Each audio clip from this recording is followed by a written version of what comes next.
திருப்பதி சென்று திரும்பி வந்தால் ஓர் திருப்பம் நேருமடா, உந்தன் விருப்பம் கூடுமடா.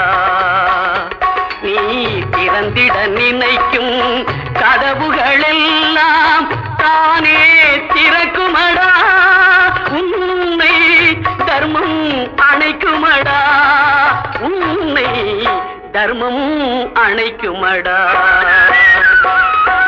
திருப்பதி சென்று திரும்பி வந்தால் ஓர் திருப்பம் நேருமடா, உந்தன் விருப்பம் கூட